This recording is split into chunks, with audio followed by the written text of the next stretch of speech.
Hello everyone, I'm the 5-minute reviewer and today I'm going to review the latest mobile game, Pokemon TCG Pocket. Is this simplified version of the trading card game of the Pokemon series worth playing? Find out in 5 minutes. Firstly, I want to talk about gameplay.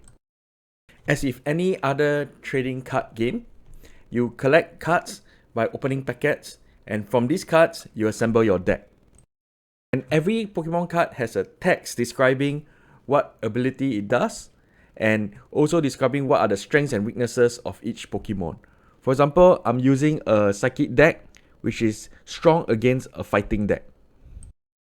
Now, in addition to the Pokemon cards, you also have supporter cards, which are represented by other humans that are present in the Pokemon universe, like Professor Oak or Misty or Brock. You also have item cards, and all these supporting and item cards are used to enhance your deck or the abilities of your Pokemon. In addition, you generate one energy resource per turn, and this energy resource is used as a substrate for your Pokemon to carry out attacks or to carry out other actions such as retreat from the front lines.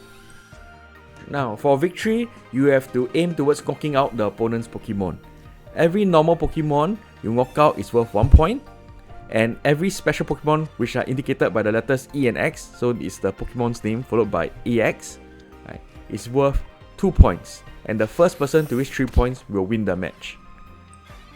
There are of course other ways to be victorious. One is that your opponent concedes the match and gives up.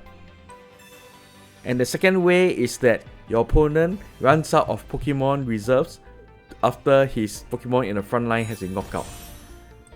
So the result of that is the gameplay is often faster than the regular Pokemon trading card game, and this version of the trading card game called the Trading Card Game Pocket matches can last as short as 5 minutes, but I have been into matches where they last as long as 14 minutes.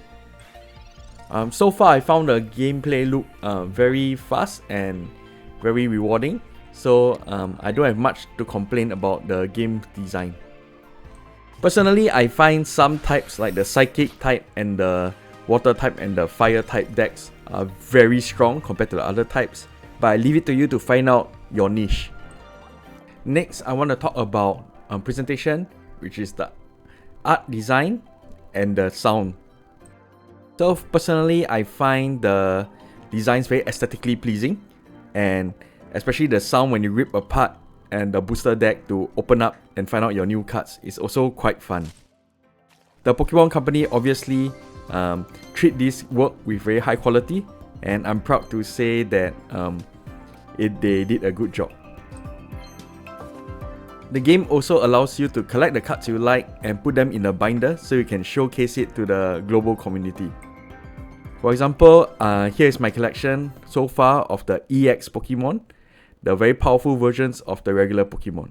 There are also special art cards called immersive cards that allow you to go into the card and explore the environment around it. To my knowledge, there are only 4 such cards, but I leave it to you to search online to find out. They are the Pikachu card, the Charizard card, the Mewtwo card, and of course the secret Mew card. Of the sound design, I have to say I'm also quite impressed. Okay, every electric attack sounds like you're actually shooting electricity at the enemy, and every water effect sounds as if you're splashing at the enemy. So I don't have much to complain about here, and I must say they do a very good job with the electric and the attack sounds. Now, I know what is in everybody's mind. This is a free-to-play game, right? So what are the gacha mechanics like? Well, I'm glad to say that the game is actually quite reasonable with what it gives you. There's not a lot of currencies, right? They have currencies for opening up packs. There are currencies called the Wonder Draw, where you get to pick cards from other players around the world. And there's also another currency for you to use your money to invest in. Even if you don't spend any money or use any resource, you are guaranteed at least 2 booster packs a day. So the game is quite reasonable in that, and so far I didn't manage to spend any money, real life money, but I managed to build myself a decent deck. So all in all, what score do I give this game? I give this game a 9 out of 10. I found myself enjoying the game even though I played very casually.